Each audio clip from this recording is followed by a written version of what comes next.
profesional, modern, dan hebatnya Golkar tidak ada pemegang saham dalam tanda kutip, betul-betul milik kader. Jadi dalam memilih pucuk kepemimpinan dari Partai Golkar dari semua tingkatan, baik DPD 2, DPD 1 maupun DPP, memang diserahkan kepada pemilik suara. Nah, sekarang kita lihat musda yang ke-10 ini cukup diramaikan dengan kandidat-kandidat. Dan saya rasa kandidat yang ada ini, yang 9 ini semua punya kapasitas dan kemampuan yang tidak diragukan. Tinggal nantinya mungkin adalah bagaimana adu konsep, visi misi, asah ke depan, melihat seperti apa calon Ketua DPD 1 Partai Golkar itu punya leadership, strong leaders untuk mengantar Partai Golkar ini ke depan jauh lebih baik dan besar. Seperti itu pandangan saya. Terkait dukungan 30%, karena itu normatif, maka tidak ada pilihan lain. Para calon ini harus punya kemampuan meyakinkan para pemilik suara untuk memberikan dukungan kepada dirinya. 30% bukan jumlah yang sedikit. Dari 30 suara yang diperebutkan, kalau 30% berarti harus mendapat 9 suara.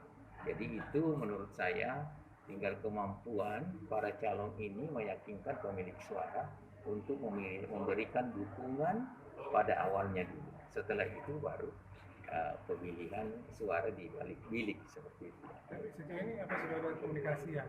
Ketua DPD 2 tentu komunikasi dengan para ketua DPD 2 pemilik suara, tentu komunikasi itu tidak pernah terputus. Tetapi secara khusus menjelang musda ini komunikasi itu cukup terukur seperti itu. Kita untuk menjalin komunikasi untuk para DPD 2 saya rasa secara menyeluruh. Karena di situ harus ada kiat-kiat kemampuan menyampaikan visi misi kami ini, konsep-konsep kami ini untuk membesarkan Golkar ke depan, mengubah paradigma yang lebih baik. Itu kata kunci. Golkar yang ada sekarang ini adalah masih tetap menjadi pemenang di Sulawesi Selatan, tetapi kita ingin ada lompatan-lompatan yang cukup berarti karena kita akan menghadapi Pilkada 2022. Kita akan menghadapi pemilihan serentak berikutnya. Jadi memang harus terpikirkan dari sekarang. Ya.